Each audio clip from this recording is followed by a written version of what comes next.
Government business. Next order of the day. Resolution from the Senate, consideration of Royal Commission into the rate of suicide of ADF personnel. Resumption of debate. The question is that the House concur with the resolution of the Senate, and I call the Deputy Speaker. Thank you, Deputy Speaker.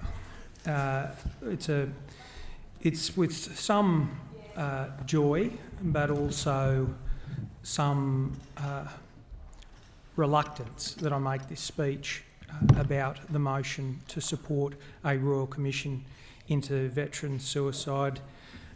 First and foremost, I absolutely commend those speakers, particularly the members who have served in the Defence Force who spoke before me. I commend their passion and their commitment to this cause. But this is a job at the moment that is half done.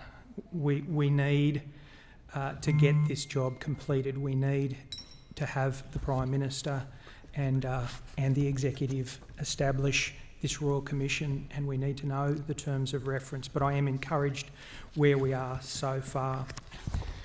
Mr. Speaker, there is a problem. It's an obvious problem. It's a problem that's borne out by the statistics. It's a deep-rooted and long-term problem of suicides in the veterans community. The statistics speak for themselves. Those veterans twice as likely to take their own life once they leave the Defence Force after serving. These are things we need to act on. We need to act on quickly because there are people suffering now. There are people watching us. There are people who feel that the government and the system has let them down and they don't have that trust that they deserve. And I believe that to restore that trust, we need to apply the highest standard in a review of veteran suicide, and the highest standard that we have is a Royal Commission. Mr. Speaker, only somebody who has served in war or has served in the Defence Force can understand the pressures and the associated feelings that go with that. I certainly can't. I haven't done either of those things. But as a former police officer and first responder, I do have an understanding of service. I do have an understanding of post-traumatic stress disorder. And I do have an understanding of suicide. Suicide in the lead-up is a living nightmare. When it occurs, it is a nightmare to respond to, and to those family members who are left, it is an ongoing nightmare. And these are the reasons why I support this motion. We, as an Australian people, entered into a covenant with our veterans, and part of that covenant was that we pledged to give them the highest level of support and care post their giving us their highest level of service to our nation. And this is something that I take seriously.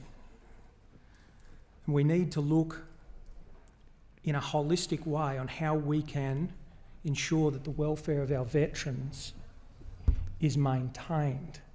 And in this place, I've spoken before about some of the areas that I think we can already make some positive changes. I've spoken about the DFRDB fund. I've spoken about occupational therapists. You see, occupational therapists working for Veterans Affairs, on average being paid about half or a third of what occupational therapists are being paid in the NDIS. And this is causing people to leave that sector. I've spoken about this in the chamber and I've spoken to the relevant people in government, but I'm starting to feel like my pleas are falling on deaf ears. We come in here with all the will to improve the circumstances of our veterans, but we have glaringly obvious things we can do immediately, like ensure that those providing services to our veterans are being paid properly, and we're not doing it. And I make that call again. This is something that needs to be fixed. On Wednesday, I informed the Prime Minister's office that I'd formed a view and changed my position to support this motion and to support a Royal Commission into veteran suicide. The subsequent discussions after that were not easy. And it shouldn't be that hard to do something so glaringly obvious, to do the right thing. It shouldn't be that hard.